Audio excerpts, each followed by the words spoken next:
და ჩემი ბრიფინგი მინდა დავიწყო შეხსენებით, რომ ზუსტად ერთი თვის წინ 4 ოქტომბერს რადიკალურმა პოლიტიკურმა ჯგუფებმა ბრიუსელის ზოგიერთი წარმომადგენლის ხარდაჭერის ფონზე ძალადობრივი შტურმი მიიტანეს პრეზიდენტის სასახლეზე.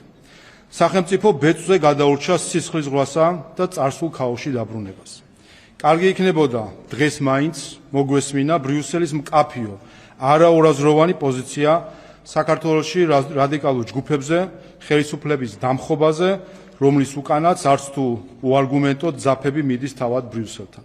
დღეს ისტორიის ძალიან სამწუხარო მომენტის მოწმენი ვართ, როდესაც ბრიუსელი აშკარად შორდება ევროპასა და ევროპულ ღირებულებებს. ბრიუსელი შორდება თავის დანაპირებსა და საფუძვლებს, რომ დაიცვას ის ევროპული ღირებულებები, რომელთა განსამტკიცებლად იგი თავდაპირველად შეიქმნა. დემოკრატიისა და ადამიანის უფლებების დამცველის ნაცვლად ჩვენ ხელში შეგვჭა იდეოლოგიზირებული ბიუროკრატიული მანქანა, რომელიც ცდილობს გააჩუმოს კრიტიკოსები და გააუქმოს ოპონენტები, თანაც ისე, რომ ამ მიზნის მისაღწევად ნებისმიერ საშუალებას მისაღებად მიიჩნევს.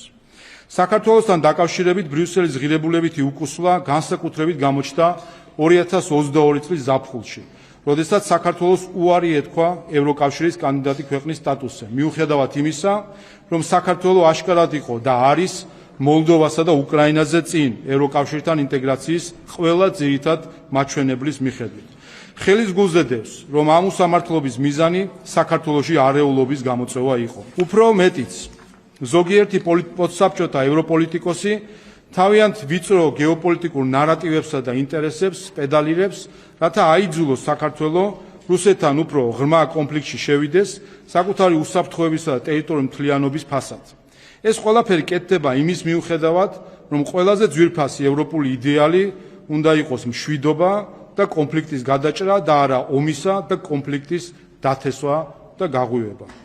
ღირებულებებში უკუსვლა აშკარაა იმაშიც, რასაც ბრიუსელი აკეთებს საქართველოში, როდესაც მხარს უჭერს ჯგუფებს, რომლებიც ხელს უწყობენ სიძულვილის ენას შერიგების ნაცვლად.